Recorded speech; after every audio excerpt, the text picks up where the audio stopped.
Next देखते हैं article number, ये सब लिबरल में ही चल रहा है, ठीक है ना। लिबरल में है आर्टिकल नंबर 45, आर्टिकल 45। अब आर्टिकल 45 क्या बोलता है, देखो ये बोलता है कि भाई ये स्टेट है, ठीक, ये स्टेट है, स्टेट को प्रोवाइड करना है, ठीक है ना। स्टेट की ये रिस्पॉन्सिबिलिटी है कि वो क्या क्या प्रोवाइड करे, उसको प्रोवाइड करना है क्या, देखो early childhood care, early childhood care, ठीक है ना, प्लस एजुकेशन, ठीक है। ये दो चीज़ों को, ये दो चीज़ आपको देनी है। ये किसके लिए होगा, अर्ली चाइल्डहुड केयर हम किसको देते हैं, अर्ली चाइल्डहुड केयर होता है भाई बच्चों के लिए, समझ में आ गया, ये है चिल्ड्रन के लिए। तो क्या है, स्टेट की रिस्पॉन्सिबिलिटी किसकी, किसके प्रति बता रहा है आर्टिकल 45 में, चिल्ड्रन के प्रति। अब ये चिल्ड्रन कहाँ से कहाँ तक के हैं, तो ये children of as 0 to 6 years, समझा क्या, मतलब ये आर्टिकल क्या बोलता है, देखो आर्टिकल 45 में ये बोलता है कि स्टेट की जिम्मेदारी है कि वो 0 से 6 ईयर के बच्चों को क्या दे, अर्ली चाइल्डहुड केयर दे और एजुकेशन दे।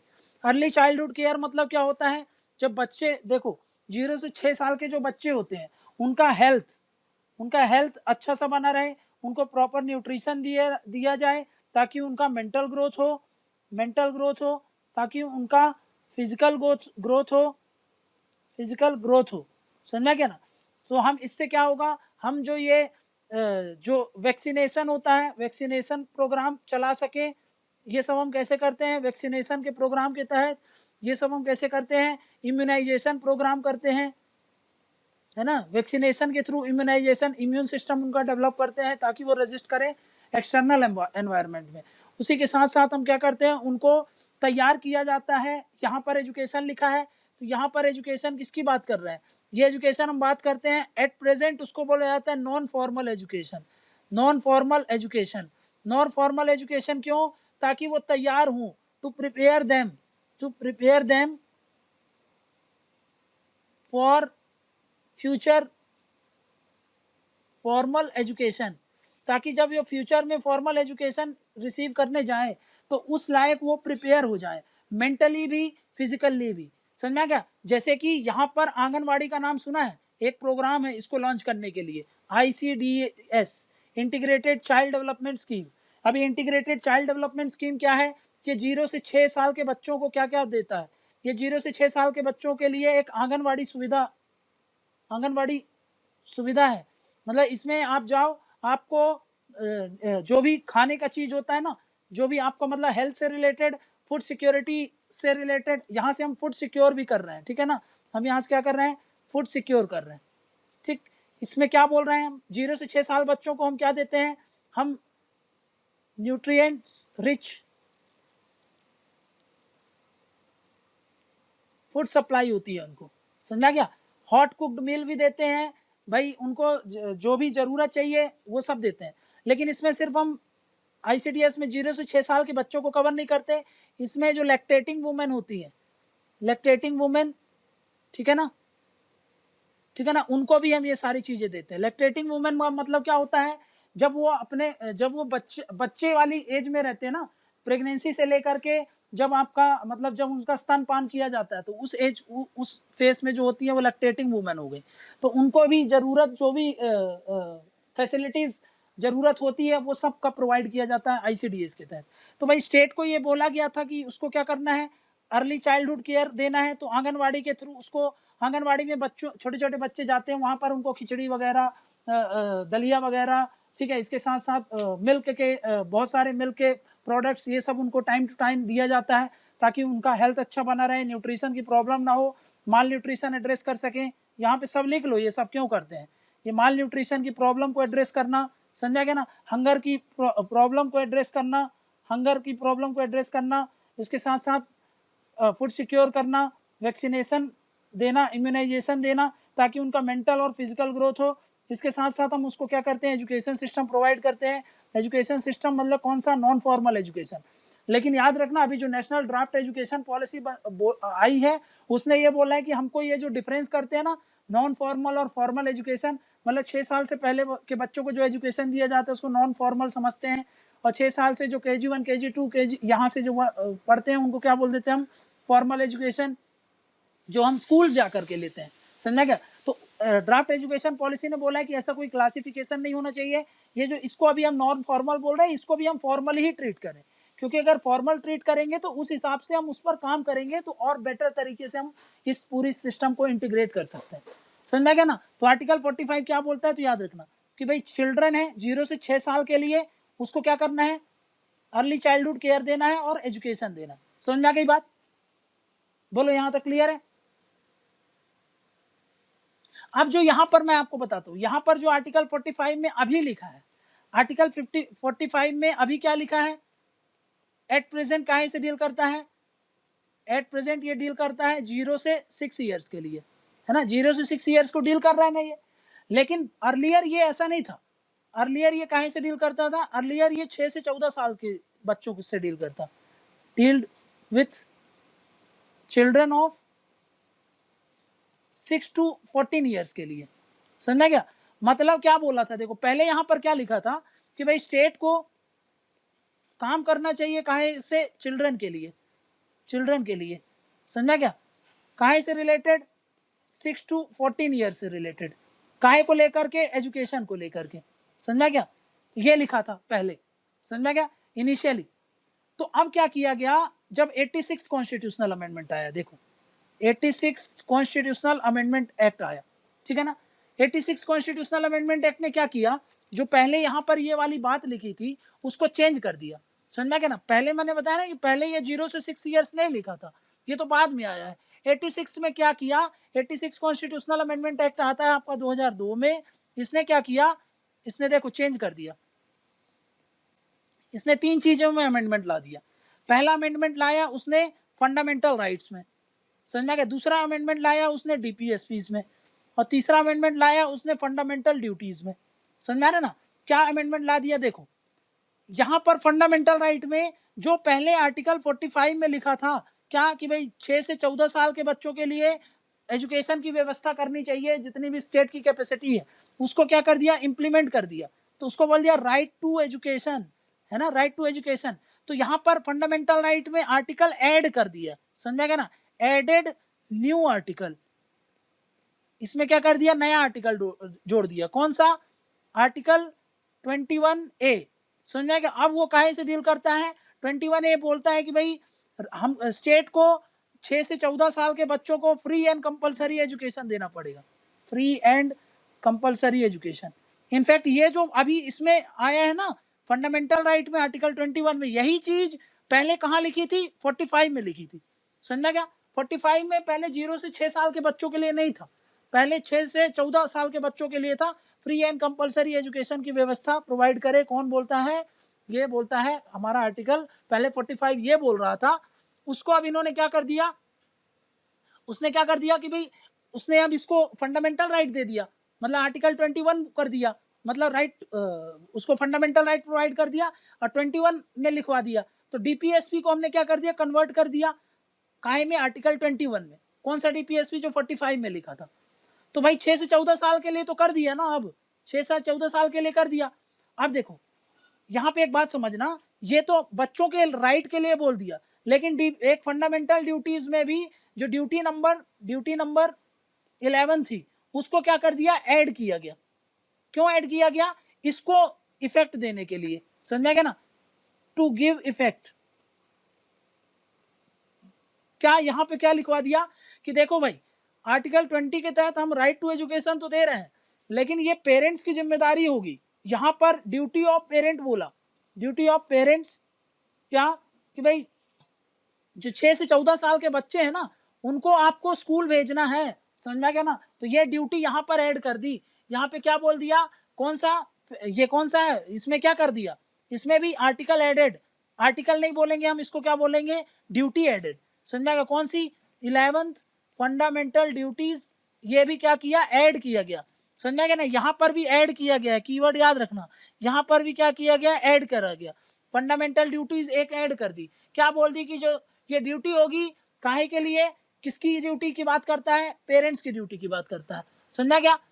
तो क्या ड्यूटी बोल रहा है कि भाई आपको, आपकी ड्यूटी है कि आप एज अ गार्जियन अपने बच्चों को पूरी अपॉर्चुनिटीज देंगे ताकि वो स्कूल में जाकर के शिक्षा जो भी है उसका अध्ययन कर सकें, ग्रहण कर सकें, समझना क्या, ये ड्यूटी ऑफ पेरेंट्स बता दिया इसमें, समझना क्या, to send them to school and provide required opportunities, है ना। ये वाली फंडामेंटल ड्यूटीज उन्होंने क्या इंपोज कर दी, किस पर, इन पर। ये क्यों की होगी, क्योंकि ये दोनों एक तालमेल में बैठ जाएं, समझा रहे ना, ये दोनों जो थे, ये जो बना रहा हूं मैं, ये दोनों मतलब आर्टिकल 21A और 51 का जो 11th वाली ड्यूटी थी उसको, समझा गया ना। अब देखो, अब डीपीएसपी में क्या किए होंगे फिर, ये समझो डीपीएसपी में क्या किया होगा। अब डीपीएसपी में पहले तो ये लिखा था 6 से 14 साल के लिए, तो 6 से 14 साल के लिए तो हमने क्या कर दिया, दे ही दिया, तो अब क्या बच गया, अब तो 14 साल से बड़े बच गए और 0 से 6 साल के बच्चे बच गए। तो अब सोचा कि 14 साल से बड़े बच्चों के लिए तो अभी इतना रिसोर्स है नहीं हमारे पास कि हम कुछ करेंगे, तो इन्होंने क्या किया, आर्टिकल 45 को हटा दिया, क्या हटा दिया, क्या नहीं, उसको क्या कर दिया, ऐड नहीं किया, कुछ ऐड नहीं किया, बस क्या कर दिया, अमेंड कर दिया, अमेंड कर दिया, अमेंडेड, समझा क्या, मतलब क्या है, पहले जो 6 से 14 वाली बात लिखी थी उसको तो यहां पर इंप्लीमेंट कर दी, तो अब क्या कर दिया, नाउ अब क्या बोला कि भाई 0 से 6 साल के बच्चों के लिए एजुकेशन और प्राइमरी हेल्थ केयर जो भी होगा उनका, वो वाला हम रेस्पॉन्सिबिलिटी फुलफिल कर देंगे, समझा गया ना, बोलो क्लियर है, समझा क्या, अर्ली चाइल्डहुड केयर। अब ये जो आज देखते हो ये आज लिखा है यहाँ पर, कहानी समझ में आ गई 86 कॉन्स्टिट्यूशनल अमेंडमेंट की, क्या बोलना चाह रहा हूं मैं, पक्का।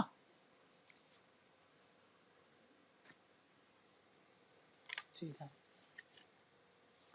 तो ये था हमारा कौन सा, लिबरल प्रिंसिपल का दूसरा नंबर, ठीक है, दूसरा नंबर मतलब कौन सा कर लिए, 44 कर लिए और 45 कर लिए, समझा क्या ना। तो ये कहानी थी, याद रखना है, ठीक है ना। अब देखो मैंने आपको क्या बताया, इसको इम्प्लीमेंट कराने के लिए तो फिर आपको पता है राइट टू एजुकेशन को इम्प्लीमेंट करके कराने के लिए बहुत सारा राइट टू एजुकेशन एक्ट आया था 2009 में, समझा क्या ना, तो वो वहां से फिर आपका राइट टू एजुकेशन एक्ट को इम्प्लीमेंट कर दिया गया है, वो सब अपन फंडामेंटल राइट में देखेंगे, ठीक है। नेक्स्ट क्या बोल रहा हूं मैं, 2 आर्टिकल समझ लिया हम लोगों ने, अब देखते हैं आर्टिकल नंबर 45 समझ लिया। अब कायदे से 46 पढ़ना चाहिए था, लेकिन 46 तो हमने गांधी जी वाले में पढ़ लिया था, है ना, 46 और 47 हम लोगों ने गांधी प्रिंसिपल में देख लिया था, तो नेक्स्ट क्या आ जाएगा, आर्टिकल 48, ठीक। नेक्स्ट 48 क्या बोलता है, वो बोलता है कि भाई ये स्टेट की जिम्मेदारी है क्या, कि देखो आपके यहाँ का जो एग्रीकल्चर है और इससे रिलेटेड इसका एलाइड सेक्टर कौन सा होता है, एनिमल हस्बेंड्री, इसका एलाइड सेक्टर जो इसी से जुड़ा होता है कौन सा, एनिमल हस्बेंड्री, पशुपालन।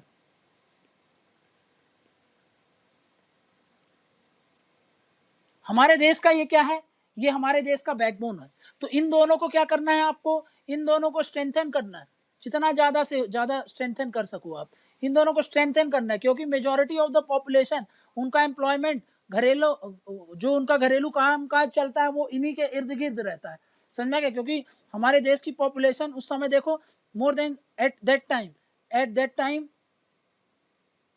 मोर देन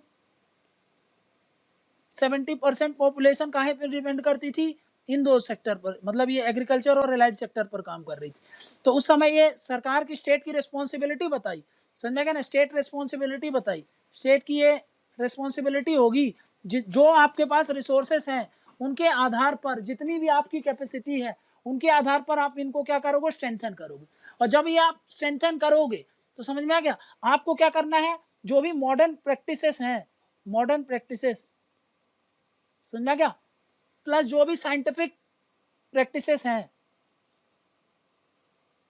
साइंटिफिक प्रैक्टिसेस हैं उनका आप यूज कर लेना, क्योंकि इसका अगर यूज करोगे तो इसका जो आउटपुट होगा वो कैसा होगा, आउटपुट बहुत ज़्यादा होगा। तभी तो देखो, इसका एग्जांपल दिखाता हूँ आपको। भाई मॉडर्न प्रैक्टिस, साइंटिफिक प्रैक्टिस के आधार पर ही तो जीएम क्रॉप्स जो आते हैं, जीएम क्रॉप्स को प्रमोट करती है, हाई यील्ड वैरायटी सीड्स को प्रमोट करती है, समझा क्या? फिर जो अभी अभी देखा हम लोगों ने कि भाई अभी अभी जो ये पेस्टिसाइड्स हैं, पेस्टिसाइड्स, इंसेक्टिसाइड्स, इन सब का यूज़ कराना, फिर उसके साथ मशीनरी का यूज़ करना, मशीनरी मतलब ट्रैक्टर का यूज़ करना, समझना कि ये सब क्या है? चाहती तो सरकार प्रमोट करती कि भाई हल से आप अपना खेत जोतिए, लेकिन ये काहे से प्रमोट करवा रही? ताकि जितना ज़्यादा अगर हम मॉडर्न साइंटिफिक लाइंस पर अगर हम एग्रीकल्चर और एनिमल हस्बेंड्री को प्रमोट करेंगे, उतना ज़्यादा क्या होगा, हमारा इम्प्रूवमेंट होगा। समझा क्या? ये तो एग्रीकल्चर से, एनिमल हस्बेंड्री से कैसे रिलेटेड, एनिमल हस्बेंड्री से कैसे हम ये चीज़ें इम्प्रूवमेंट करा रहे हैं? जैसे मैंने आपको बताया था, राष्ट्रीय गोकुल मिशन, राष्ट्रीय गोकुल मिशन लॉन्च किया है सरकार ने। सब ये सब क्यों कर रही है सरकार? क्योंकि डीपीएसपी ने डायरेक्शन दिया कि भाई करो, ये सब करो, जितना करोगे तो हम एक वेलफेयर स्टेट बना पाएंगे। राष्ट्रीय गोकुल मिशन के तहत याद करो, नैनो उसमें बायोटेक्नोलॉजी में पढ़ा होगा कि भाई एम्ब्रियो ट्रांसफर टेक्नोलॉजी होती है, जिसमें इम्प्रूव कर रहे थे हम, ब्रीडिंग करते हैं, ठीक है ना, अच्छी अच्छी ब्रीड्स को तैयार कर रहे हैं ताकि हमारी प्रोडक्टिविटी बढ़े, फार्मर्स की इनकम बढ़े। समझा क्या? ये एम्ब्रियो ट्रांसफर टेक्नोलॉजी क्या है, आप इसको एक बार जा करके कहीं से रीड कर लीजिए, क्योंकि साइंस एंड टेक्नोलॉजी का बहुत इंपॉर्टेंट टॉपिक है। इससे हम क्या कर रहे हैं भाई, इंप्रूव कर रहे हैं अपनी एनिमल, जो भी हमारी ब्रीड्स होती हैं काऊ, ताकि उनका मिल्क यील्ड बढ़े, उनके जो ऑफस्प्रिंग है अभी एक दो बच्चा देती हैं, तो भाई अब अगर एम्ब्रियो ट्रांसफर टेक्नोलॉजी का अगर यूज़ करके हम जो ऑफस्प्रिंग्स ले रहे हैं उसमें 7-8 ऑफस्प्रिंग्स हम ले सकते हैं, तो सोचो इससे फार्मर की इनकम कितनी बढ़ जाएगी। इससे फार्मर की इनकम के साथ साथ प्रोडक्टिविटी बढ़ेगी, एफिशिएंसी बढ़ेगी। तो जो हम एक ड्रीम कर रहे हैं कि फार्मर की इनकम को हम टू टाइम्स कर देंगे बाई 2022, मतलब 2022 तक अगर डबल कर देंगे फार्मर की इनकम, वो सब चीज़ को हम कैसे अचीव कर सकते हैं? वो सब चीज़ को हम तभी अचीव कर सकते हैं जब हम क्या करेंगे, साइंटिफिक तरीके से, समझा क्या, मॉडर्न प्रैक्टिस को अपनाएंगे, तभी हम ये सब चीज़ें कर रहे हैं। दोनों चीज़ मैंने आपको बता दी कैसे। एग्रीकल्चर के लिए एग्जाम्पल आपको पता होनी चाहिए, GM crops, high yield variety crop. Animal husbandry में मैंने आपको बताया राष्ट्रीय गोकुल मिशन, जहाँ पर इंडिजिनस ब्रीड जो हैं उनको ज़्यादा से ज़्यादा उनकी ब्रीडिंग करके इम्प्रूवमेंट, उनकी हेल्थ से रिलेटेड जो भी दिक्कत है, डिसीजेस वगैरह सब को इम्प्रूव करना है, समझा गया ना? तो ये सब याद रखना, ठीक, क्लियर। इसी के साथ साथ तो इस सरकार ट्रेडिशनल प्रैक्टिस को एनकरेज करती है, जैसे कि एग्रीकल्चर को इम्प्रूव एनकरेज करने के लिए आपने कभी सुना होगा कि भाई जिसको जीआई टैग देते हैं, है ना, ये सब क्या है, साइंटिफिक वे ही तो है इम्प्रूव करने के लिए। भाई जीआई टैग अगर दार्जिलिंग की टी को मिल गया तो भाई उसका प्रोडक्शन, उसकी क्वालिटी एश्योरेंस मिल जाता है, तो लोग उसको ट्रस्ट करते हैं, तो उससे और वहाँ के लोगों का मतलब जो भी एम्प्लॉयमेंट अपॉर्चुनिटीज़ हैं, वहाँ के लोगों का जो प्रोडक्टिविटी है, एफिशिएंसी है, वो सब बढ़ जाएगी। तो उससे क्या होगा, उनको अच्छा रिटर्न मिलेगा। समझ में गया ना? समझा गया? जैसे बासमती राइस को जीआई टैग दे दोगे तो कितना उसकी प्रोडक्टिविटी बढ़ जाएगी। तो ये सब क्या है, साइंटिफिक प्रैक्टिस ही तो है। बोलो, समझ में क्या? आर्टिकल 48 बढ़ जाए आगे, ठीक है। नेक्स्ट क्या बोल रहा हूं मैं, आर्टिकल 48 समझ लिया, 48A समझो। 48A क्या है? अभी हमने किसको बचा लिया, एग्रीकल्चर को बचा लिया, एनिमल हस्बेंड्री देख लिया। अब कौन बच गया भाई, जंगल बच गए, वाइल्ड लाइफ। अब वाइल्ड लाइफ को तो प्रोटेक्ट करना है ना। तो देखो ये स्टेट है, ये स्टेट की रिस्पॉन्सिबिलिटी क्या है, इसकी रिस्पॉन्सिबिलिटी कर देते हैं। वही चीज क्या करना है आपको, आपकी रिस्पॉन्सिबिलिटी है क्या, प्रोटेक्ट करने की, ठीक है ना, प्रिजर्व करने की और इंप्रूव करने की। किसको, ये सब किसका करोगे आप, फॉरेस्ट का, वाइल्ड लाइफ का, समझा गया ना? स्टेट की रेस्पॉन्सिबिलिटी है कि भाई आपका जो ये फॉरेस्ट है, आपका जो वाइल्ड लाइफ है, ये क्या है, एक तरीके के आपके रिसोर्सेस हैं। इससे आप ज़्यादा से ज़्यादा जितना इसको आप सस्टेनेबल वे में यूज़ करना है। ये सब क्यों बोल रहा है, प्रोटेक्ट करना है, प्रिजर्व करना है, इंप्रूव करना है, ताकि हम उनका यूटिलाइजेशन कर पाएँ, utilization in sustainable way. Sustainable way, समझा क्या? प्लस सस्टेनेबल वे में हम उसका यूटिलाइज तो करेंगे, पर ये क्यों बोल रहा है कि भाई आपको फॉरेस्ट को और वाइल्ड लाइफ को प्रोटेक्ट करना है, प्रिजर्व करना है? ये इसलिए बोल रहा है क्योंकि भाई ये क्या करते हैं, ये आपका जो एक नेचुरल साइकिल होती है, नेचुरल साइकिल होती है, समझा क्या, उसको चलाते हैं, समझा क्या ना? फॉरेस्ट नहीं होगा तो भी आप किसी भी देश में अगर फॉरेस्ट नहीं है तो फिर वहाँ का जो एक हेल्दी इकोसिस्टम है वो काम नहीं कर पाएगा, समझा क्या ना? फॉरेस्ट के बहुत सारे रोल होते हैं, समझा क्या ना? ये सब आपको वैसे भी पता होगा कि फॉरेस्ट क्या क्या रोल प्ले करता है, तो उसका कंजर्व करना बहुत जरूरी होता है। तो इसीलिए ये बोला गया है कि स्टेट की रिस्पॉन्सिबिलिटी होती है कि आपको क्या प्रिजर्व करना है, फॉरेस्ट को, वाइल्ड लाइफ को। ऐसा आप करोगे तो आप सिर्फ इनको ही प्रिजर्व नहीं कर पाओगे, इसके साथ साथ जो ट्राइबल्स हैं, जो बैकवर्ड्स हैं, जो वहाँ पर रिसाइड करते हैं, उनका भी हम क्या कर सकते हैं, उनका भी अच्छे तरीके से उनको कंजर्व कर सकते हैं, इनका भी कंजर्वेशन होगा। तो सरकार इसके लिए कुछ करती है क्या? हाँ बिल्कुल करती है। वाइल्ड लाइफ को प्रोटेक्ट करने के लिए क्या करती है, देखो, वाइल्ड लाइफ को प्रोटेक्ट करने के लिए सरकार इन सीटू और एक्स सीटू मैकेनिज्म को यूज करती है, समझा क्या? जैसे कि अभी देखो हमने देखा था फॉरेस्ट को भी, मैं जैसे कि देखो मैं ले लेता हूँ wild life act, wild life protection act. इस एक्ट के तहत क्या होता है, अगर आप जाकर के शेर, हाथी इनको मार दो तो भाई आप पर मुकदमा चल जाएगा और आप जेल के अंदर चले जाओगे। ये सब क्या है, प्रिजर्व कर रहे हैं भाई। इससे हम हंटिंग, पोचिंग, जो हंटिंग है उसको बैन करते हैं, पोचिंग है बैन करते हैं, ये सब, समझा गया ना? प्लस क्या करते हैं, एनकरेज करते हैं, एनकरेज करते हैं क्या, कि भाई जो भी बेस्ट प्रैक्टिसेस होती हैं, एनकरेज करते हैं बेस्ट प्रैक्टिसेस को। काहे के लिए? ये जो ऊपर लिखा है मैंने, ये सब के लिए, समझा कि प्रोटेक्ट, प्रिजर्व, कंजर्व करने के लिए ये सब यूज करें। इसके अलावा मैंने आपको बताया कि भाई फॉरेस्ट को प्रिजर्व करने के लिए क्या है, फॉरेस्ट कंजर्वेशन एक्ट है, समझा क्या? वहीं पर ये देखो यहाँ पर जो ट्राइबल्स वगैरह रहते हैं तो इनके लिए ट्राइबल एक्ट है, जिसको राइट्स, ट्राइबल राइट्स एक्ट है एक 2006 का, एग्जैक्ट मेरे को याद नहीं आ रहा उसका नाम क्या है। एक ये 2006 का फॉरेस्ट हाँ, forest conservation of tribal rights करके कुछ है, आप एक बार देख लेना उस एक्ट का एग्जैक्ट नाम। मतलब वो काहे के लिए, ट्राइबल्स का हित वहां पर प्रोटेक्ट रहे उसके लिए, समझ रहे ना? तो 2006 का है ये, आप एक बार गूगल कर लेना, एग्जैक्ट नाम मेरे को याद नहीं आ रहा है, ठीक है ना? वैसे ही आप देखो एनवायरमेंट प्रोटेक्शन एक्ट है, एनवायरमेंट प्रोटेक्शन एक्ट लेके आया है 1986 में, समझा क्या? ये सब क्यों लाया है, जो मैं बता रहा हूँ यहाँ पर देखो, wild life protection act, environment protection act, forest conservation act, फिर ये ट्राइबल वाला जो एक्ट बता रहा हूँ आपको 2006 में, ताकि हम क्या करें, फॉरेस्ट को, वहाँ की वाइल्ड लाइफ को प्रिजर्व करें, कंजर्व करें और उसको अच्छे तरीके से उसका सस्टेनेबल वे में यूज कर ले, समझ में ना? तो ये आर्टिकल कौन सा,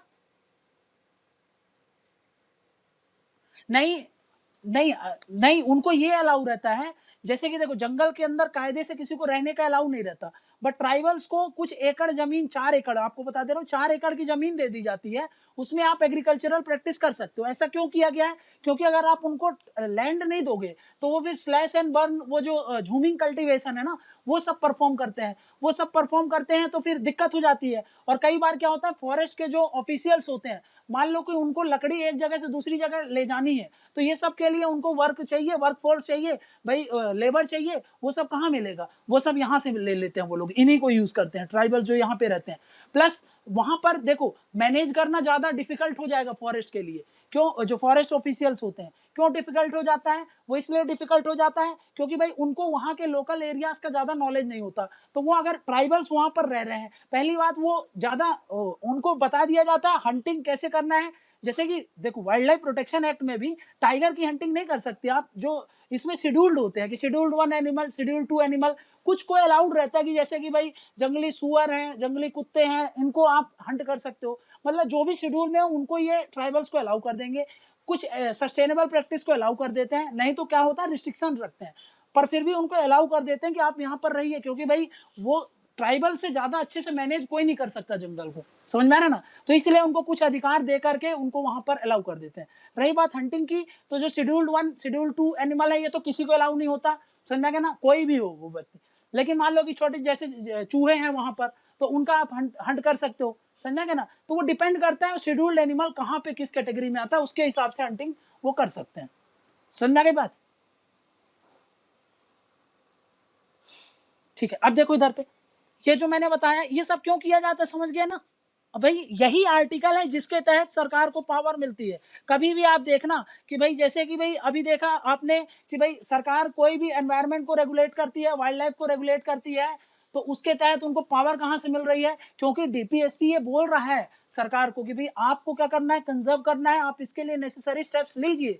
इसीलिए सरकार नए नए कानून लाती है, इसीलिए सरकार नए नए कानून के तहत देखो ये लॉज आते हैं। लॉज जैसे कि अभी बताया environment protection act, forest conservation act, समझा क्या। फिर ये आपका फॉरेस्ट राइट एक्ट है, उसका नाम याद आ गया मेरे को, फॉरेस्ट राइट एक्ट 2006 का, जो ट्राइबल वाला है ना उसका नाम है फॉरेस्ट राइट एक्ट, ठीक, FRA, फॉरेस्ट राइट एक्ट आ गया 2006 का, ठीक है। वाइल्ड लाइफ प्रोटेक्शन एक्ट आ गया। ये सब के तहत कुछ बॉडीज बना दी जाती हैं, समझा क्या। बॉडीज मतलब जैसे कि मैं देखूं wild life institute of India, समझा क्या, तो भाई ये एक बॉडी हो गई। National tiger conservation authority, national tiger conservation authority tiger से रिलेटेड पूरा मामला देखती है ये, टाइगर की पॉपुलेशन, टाइगर का कंट्रोल करना, जो टाइगर की हंटिंग ना हो, ये सब ये देखती है, समझा क्या ना। तो भाई ऐसे करके हमने क्या बता दिया, बहुत सारा बॉडीज बना दी, समझा क्या ना। तो ये सब बॉडीज क्या करती हैं, उन चीजों को ये जो एक्ट में लिखी रहती है इनको क्या करती है, इंप्लीमेंट कराती हैं, समझ क्या। ये सब क्या है, कुछ इंस्टीट्यूट्स बना दिए आपने, जैसे कि WII बताया मैंने, ये सब इंस्टीट्यूट्स हैं, है ना, ये सब अथॉरिटीज हैं, अथॉरिटीज। ये सब का काम क्या होता है कि जो भी एक्ट में चीजें लिखी है उसको इंप्लीमेंट कराना, समझ में आ गया ना बात। 48 क्लियर है, ठीक है। नेक्स्ट क्या बोल रहा हूं, आर्टिकल 49 समझो, आर्टिकल 49 समझो। आर्टिकल 49 क्या बोलता है, स्टेट की जिम्मेदारी है, क्या स्टेट की रेस्पॉन्सिबिलिटी है, रेस्पॉन्सिबिलिटी क्या चीज, भाई आपको क्या करना है, प्रोटेक्ट करना है, समझ में आ गया ना, आपको प्रोटेक्ट करना है, प्रिजर्व करना है। देखो वर्ड में से आप कॉन्स्टिट्यूशन में देखोगे ना तो एक ही वर्ड लिखा रहता है, मैं आपको एकदम एसेंस बता दे रहा हूँ, ठीक है ना। प्रोटेक्ट, प्रिजर्व, कंजर्व, प्रिजर्व करो, ये लिखा नहीं है वैसे वर्ड, लिखा सिर्फ प्रोटेक्ट है। मैं आपको समझा दे रहा हूँ ताकि आप भूलो ना, समझा गया ना। किसको प्रोटेक्ट प्रिजर्व करना है, तो बात कर लेते हैं भाई किस चीज की, भाई हमारे देश की जो भी मॉन्यूमेंट्स हैं, समझा क्या, मॉन्यूमेंट्स हैं, जैसे कि मान लो कि तंजौर की जो टेम्पल है, राजराजेश्वर टेम्पल, कोणार्क टेम्पल, समझा क्या, सन टेम्पल हो गई, समझा क्या, ताजमहल हो गया, ये सब क्या है हमारे देश के मॉन्यूमेंट्स हैं, समझा क्या।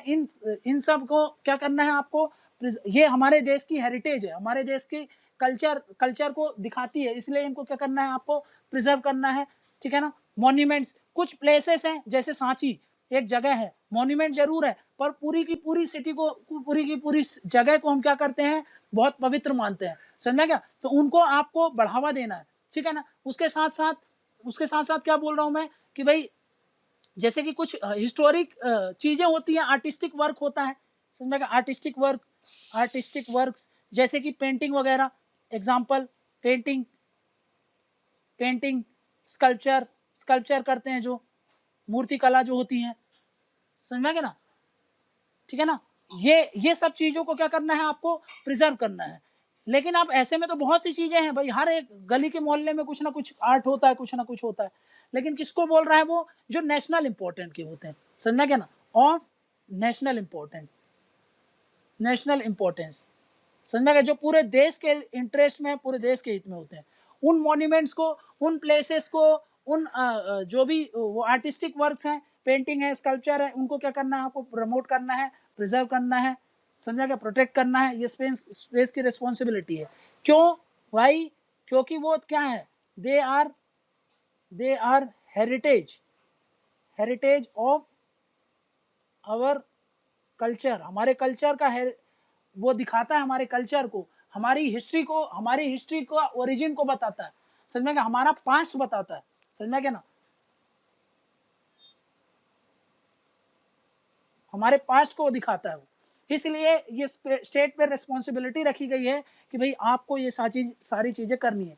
तो सरकार, कभी सुना है आपने कि भाई एंशिएंट मॉन्यूमेंट्स एक्ट है, ancient monuments monuments preservation, preservation नहीं है शायद, मेरे हिसाब से कंजर्वेशन एक्ट है, ठीक है ना, वर्ड में शायद एंशिएंट मॉन्यूमेंट एक्ट है, इसीलिए मैं सीधे लिख देता हूँ एंशिएंट मॉन्यूमेंट एक्ट। समझ में आ गया? इसके तहत एएसआई जो नेशनल इंपॉर्टेंस के मॉन्यूमेंट को दर्जा देती है, फिर एएसआई उसको प्रोटेक्ट करती है। कभी देखा है ताजमहल ये सबको कौन जाकर के इनकी रिपेयर कराना, इनका टिकट काउंटर वगैरह में देखना कि सारे काम कौन करता है, एएसआई वाले करते हैं। एएसआई को ये रिस्पॉन्सिबिलिटी दी गई है कि जो एंशिएंट के इंडिया के जो भी मॉन्यूमेंट्स हैं उनका रख रखाव करना है। समझ में क्या? तो एएसआई का काम है, ये सेपरेट एक क्वेश्चन आ जाएगा एएसआई के ऊपर। समझ में क्या? प्रीलिम्स में एज वेल एज मेंस में भी आ सकता है ये कि रोल ऑफ एएसआई कि कैसे उसका रोल होता है। ये सब हम देखेंगे जब भी जहां पर रेलेवेंट होगा वो चीजें देख लेंगे। अभी के लिए एक आइडिया ले लो आप क्या कि भाई ये एंशिएंट मॉन्यूमेंट एक्ट है, इसके तहत हम ये सब चीजों को प्रिजर्व करते हैं, कंजर्व करते हैं और वो कर रहे हैं क्या भाई। जैसे कि एक चीज और इसी को बढ़ावा देने के लिए अभी एक स्कीम्स लॉन्च करी है सरकार ने, जैसे कि स्वदेश दर्शन स्कीम, स्वदेश दर्शन स्कीम, ठीक। स्वदेश दर्शन स्कीम्स में आपको एनकरेज करती है कि भाई आप इन चीजों को बढ़ावा दे रही है कि आप इन चीजों को देखिए। जैसे कि मैं आपको एग्जांपल देता हूँ, स्वदेश दर्शन स्कीम में सर्किट्स बनाए जाते हैं, सर्किट्स जैसे एग्जांपल मैं बोलता हूँ आपको बुद्धा सर्किट, ठीक है ना, बुद्धा सर्किट। अब इसमें क्या होगा कि बुद्ध से रिलेटेड जो भी इंपॉर्टेंट सिटीज हैं, समझ में क्या, यूपी बिहार नेपाल सबको मिला लो आप, उनमें एक सर्किट बना दिया गया कि भाई ये सारी प्लेस को आप विजिट करिए आकर के। तो इससे क्या होता है, बूस्ट होगा क्या टूरिज्म, बूस्ट होगा टूरिज्म। उससे क्या होगा, रेवेन्यू जनरेट होगा, रेवेन्यू जनरेट के होने के कारण क्या होता है भाई, इनको और तरीके से बेटर कंजर्व कर सकते हैं हम। समझ में क्या? ठीक। इसके साथ साथ अदर स्कीम्स आपको बता देता हूं, जैसे प्रसाद स्कीम है, ठीक है। प्रसाद स्कीम के तहत क्या होता है कि भाई ये भी जो भी मॉन्यूमेंट्स हैं, जो भी ये जगह जहां पर ये लोकेटेड होते हैं, उन पर पैसा दे करके उनको अच्छा खासा उनको स्ट्रेंथन करना, उनकी मरम्मत वगैरह कराना उसको, ताकि ये क्या हो, टूरिज्म बूस्ट हो। समझ में क्या? तो ये सब क्या करती है सरकार, प्रमोट करती है। क्यों पैसा खर्च करती है, समझ में आ गया ना? इसीलिए करती है क्योंकि उसको रेस्पॉन्सिबिलिटी दी गई है कि आपको ऐसा करना है। क्लियर है ये मेरी बात?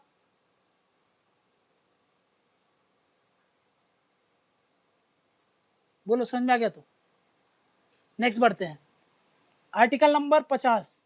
आर्टिकल 50 तो आपको पता है क्या कि भाई आर्टिकल 50 हमको पता है कि भाई separation of executive and judiciary,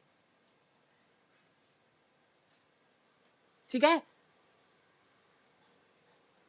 मतलब क्या है कि भाई एक तरफ है ये स्टेट है, स्टेट का ऑर्गन है, कौन सा, 3 ऑर्गन होते हैं, लेजिस्लेचर, एग्जीक्यूटिव और जुडिशियरी। समझा क्या?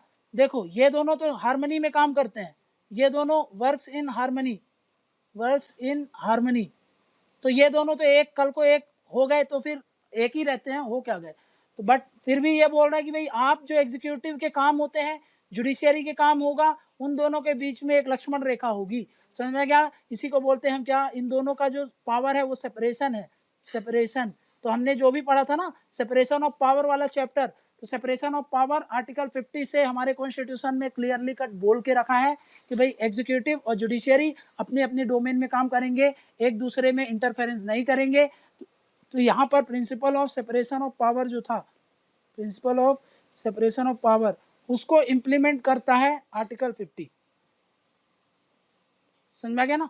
आर्टिकल 50 के थ्रू हम principle of separation of power को इंप्लीमेंट करते हैं। इसको तो बहुत अच्छे से हमने इतना सब कुछ पढ़ लिया है, इसीलिए इसमें ज़्यादा और कुछ एक्सप्लेन करने की ज़रूरत मैं नहीं समझता। अगर आपको कोई डाउट है तो आप वहाँ से पूछ सकते हो। चलो नेक्स्ट, लास्ट क्या था आपका, लास्ट आर्टिकल, आर्टिकल 51।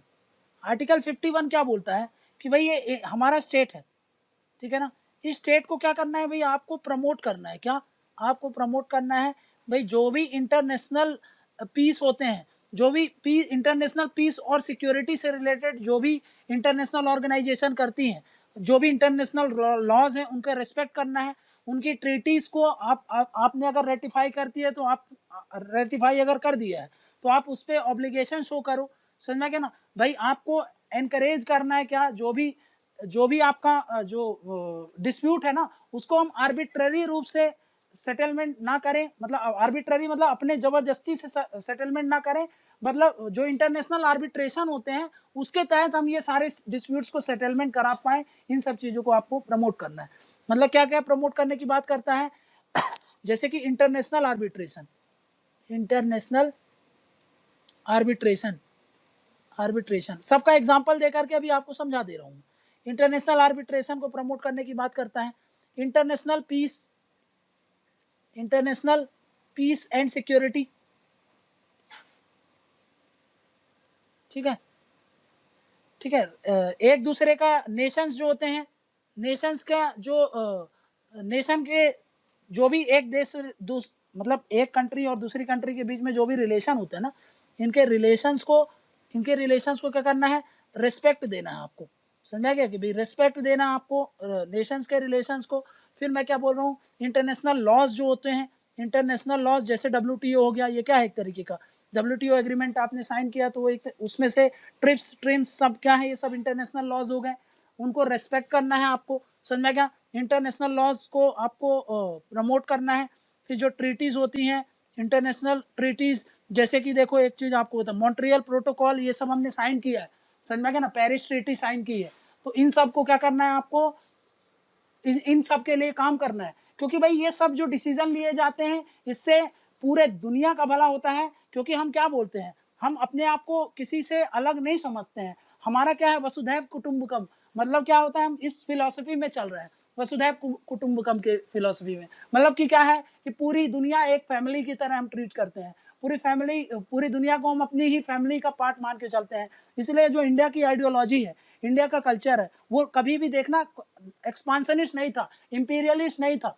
समझना कि इंपीरियलिस्ट नहीं है, एक्सपांसनिस्ट नहीं है, इंटरनेशनल ट्रीटीज को रेस्पेक्ट करता है। कोई भी हम डिसीजन लेते हैं वो कभी हमने इंटरनेशनल ट्रीटीज को वायलेट नहीं किया, चाहे वो ट्रिप्स हो, चाहे वो ट्रिम्स हो, चाहे वो मॉन्ट्रियल प्रोटोकॉल हो, चाहे वो पेरिस की ट्रीटी हो, ये सब हम क्या करते हैं, इन सबको एनकरेज करते हैं।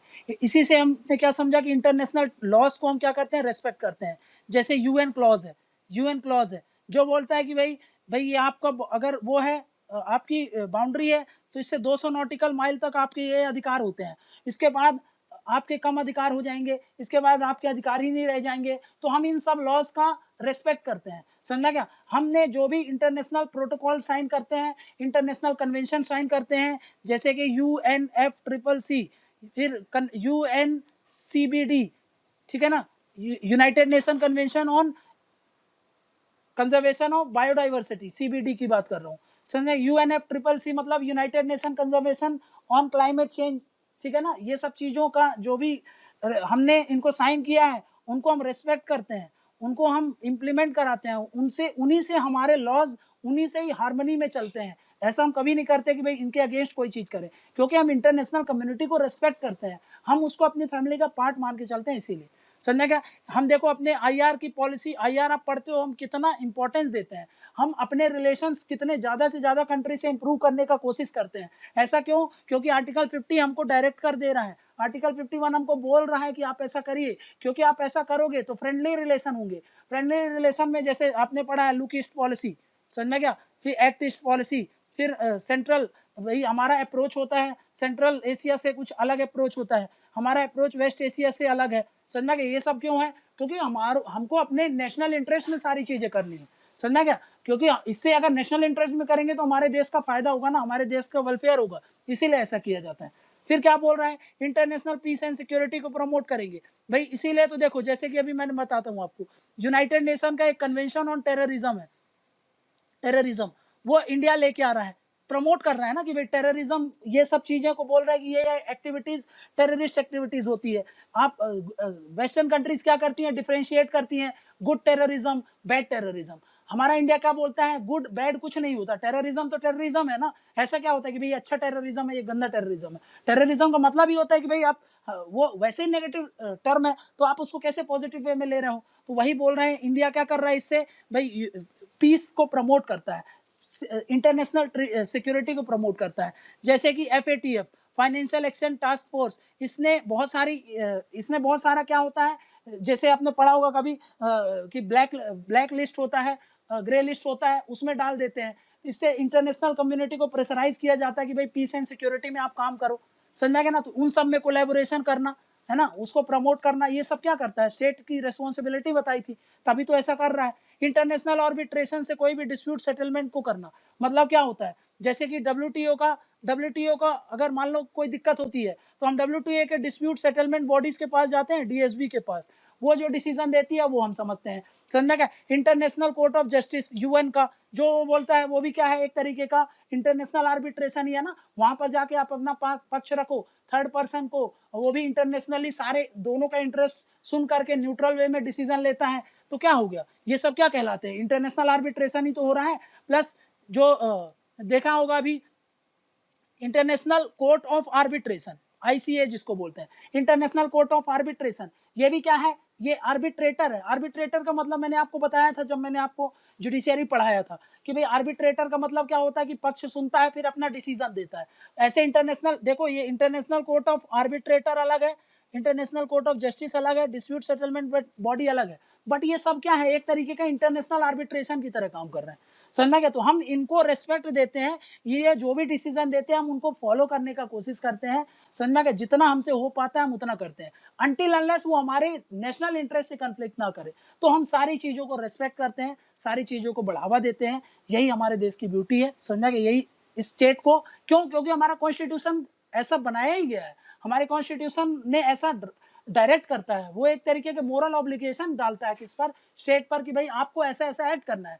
तो अब मान लो कि कल को कोई गड़बड़ी हो गई तो फिर आप बोल सकते हो ना कि भाई स्टेट बता सकता है कि देखो यार यहाँ पे तो मेरे को स्टेट ने बोला था ना, कॉन्स्टिट्यूशन ने बोला था कि आप ऐसा करो तो मैंने वही किया, अब बाई चांस वो गड़बड़ी हो गई तो उसमें मेरी क्या गलती है, समझ में। इसीलिए वो एक तरीके की कंसाइंस की तरह काम करता है, अंतरात्मा की तरह काम करता है, समझ में गया ना।